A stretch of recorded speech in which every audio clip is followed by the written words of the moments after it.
Hello and welcome to this channel. If you are new here, I urge you to subscribe and also share with someone who is yet to hear about us. This is Catholic Trends, and this is the base where we set the pace in all conversations regarding the Catholic Church. In this video, we try to understand that latest Vatican declaration. Well, if you didn't know, the Vatican Dicastery for the Doctrine of the Faith on December 18th this year issued a declaration dubbed Fiducia Supplicans on the pastoral meanings of blessings. Now, the document approved by Pope Francis indicates that Roman Catholic priests can administer blessings to same sex couples as long as they are not part of regular church rituals or liturgies. Now, according to the document, such blessings would not legitimize irregular situations but be a sign that God welcomes all, regardless of their state. Now, aside many Catholics being confused about this particular document, many are also angry, for want of a better word, and they are asking why the Vatican would even go ahead and issue such a declaration in the first place, giving prominence to homosexuality. In this video, we'll try to provide some context um, to that particular story. But this video is made possible by Delsanita Bakes and Catering Services. Delsanita is your go-to place this festive season if you are looking for well-prepared and tasty baked chips, fried chips, ginger cookies, ring donuts, plantain chips, and anything food. Delsanita Bakes and Catering Services is located on Ken Biaku Street, Temamataiko, or contact us on 027 741 3691. 0277413691. On Facebook, we are there as Delsanita Bakes and Cakes. On Instagram, we are there as Delsanita Bakes underscore Cakes GH.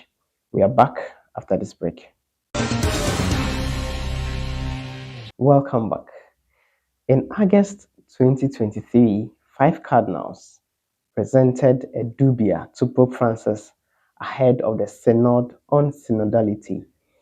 Now, we need to understand what a dubia is. A dubia or dubias are formal questions brought before the Pope and the Dicastery for the Doctrine of Faith, aimed at eliciting a yes or a no response without theological argumentation. The word dubia is a plural form of dubium, which means doubt in Latin.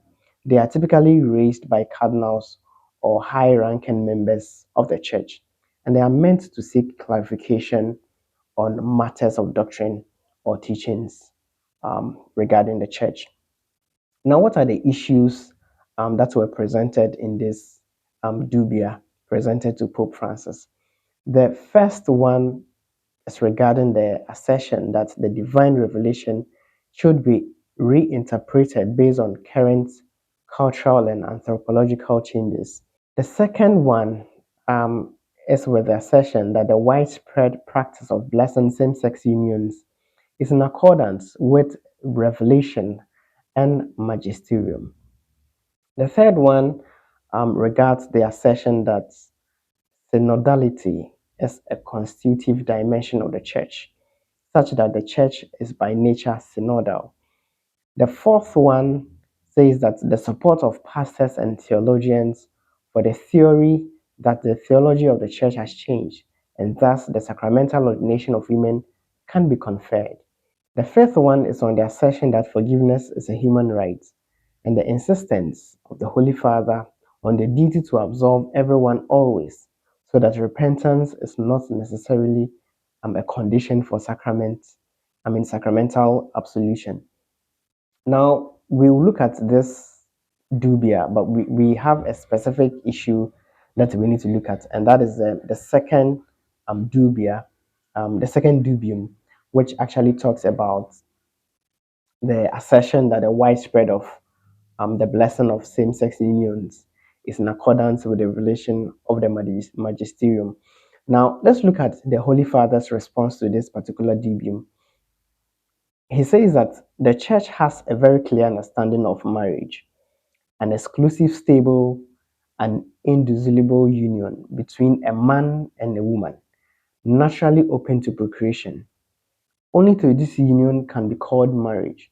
Other forms of union realize it only in a partial or analogous way. And he's quoting the Amoris Laetitia, and that is an encyclical on marriage. So they cannot be strictly called marriage. The Holy Father says it is not just a matter of names, but the reality we call marriage has a unique essential constitution that requires an exclusive name, not applicable to other realities. It says that it is undoubtedly much more than a mere ideal. And the Holy Father says that for this reason, the Church avoids any type of rite or sacramental that might contradict this conviction and suggests that something that is not marriage is recognized as marriage. However, in our relationships with people, we must not lose the pastoral charity which should permeate all our decisions and attitudes. The defense of objective truth is not only expression of this charity, it also includes kindness, patience, understanding, tenderness, and encouragement. Therefore, we cannot be judges who only deny, reject, and exclude. That's the Holy Father speaking. He says that pastoral prudence must adequately discern whether there are forms of blessings requested by one or more persons that do not convey a mistaken concept of marriage. For when a blessing is requested, it is expressing a plea to God for help, a supplication to live better, a trust in a Father who can help us live better. And then he adds, on the other hand, although there are situations that are not morally acceptable from an objective point of view, the same pastoral charity requires us not to simply treat as sinners other people whose guilt or responsibility may be mitigated by various factors affecting subjective accountability. And then he goes on to say that decisions that may be part of pastoral prudence in certain circumstances should not necessarily become a norm. That is, it is not appropriate for a diocese, a bishop's conference, or any other ecclesial structure to constantly and officially enable procedures or rituals for all kinds of matters because not everything that is part of a practical discernment in particular circumstances can be elevated to the level of a rule as this will lead to an intolerable casualty. And he quotes the canon law. He says that canon law should not and cannot cover everything, nor should episcopal conferences with their varied documents and protocols claim to do as the life of the church flows through many channels other than normative ones. Now, this is what the Holy Father's response to this dubium on the blessing of people in same-sex marriages. Now, let's look at the first page of the declaration by the Dicastery for the Doctrine of the Faith. Now, before the introduction, there's a page that has a title Presentation. Now, what we are trying to do is to understand why the Dicastery or the Vatican has released this declaration in the first place, because the question is, why are we even giving prominence to this whole issue of homosexuality? So let's look at that page that is titled Presentation. It says that this declaration considers several questions that have come to this dicastery in recent years. In preparing the document, the dicastery, as is its practice, consulted experts, undertook a careful drafting process, and discussed the text in Congresso of the doctrinal section of the dicastery. During that time, the document was discussed with the Holy Father. Finally, the text of the declaration was submitted to the Holy Father for his review, and he approved it with his signature. While the subject matter of this document was being studied, this is very important, so let's take note of this point. It says, While the subject matter of this document was being studied, the Holy Father's response to the dubia of some cardinals was made known. That response provided important clarifications for this reflection and represents a decisive element for the work of the dicastery. Now, since the Roman Curia is primarily an instrument at the service of the successor of Peter, our work must foster along with an understanding of the Church's perennial doctrine, the reception of the Holy Father's teaching.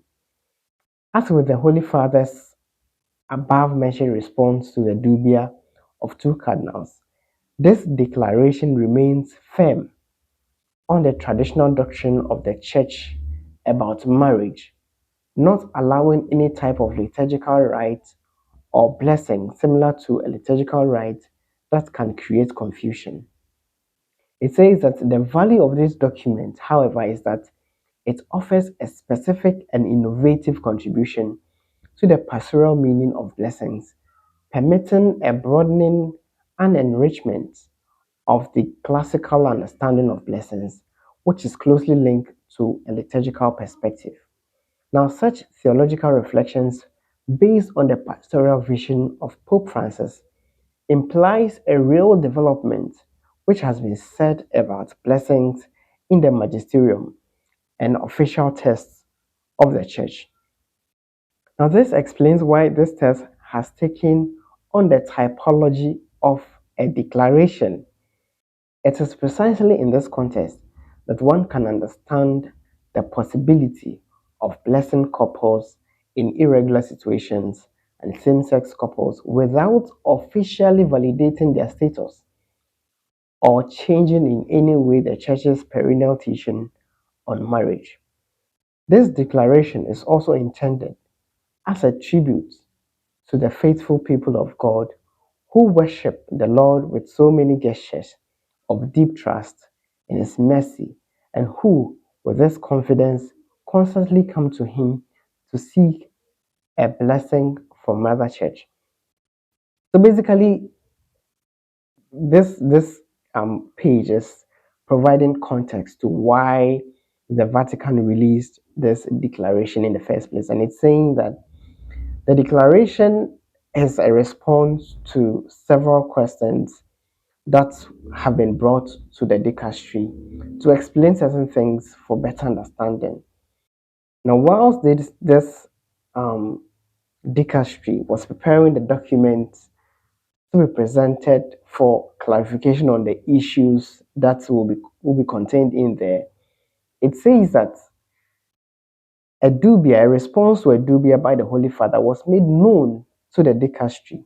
And what that means that it took inspiration from that response provided by the Holy Father, because of course the response that the dicastery will provide must be in sync with what the Holy Father is putting out. Hopefully, this gives us some context as to why the dicastery would even come out with this declaration in the first place. But like I always say, if you are new to this particular channel, we urge you to subscribe and share with somebody who is here to hear about us, because on this platform we try to bring to you issues like this regarding the Catholic Church. We'll see you again some other time with another issue.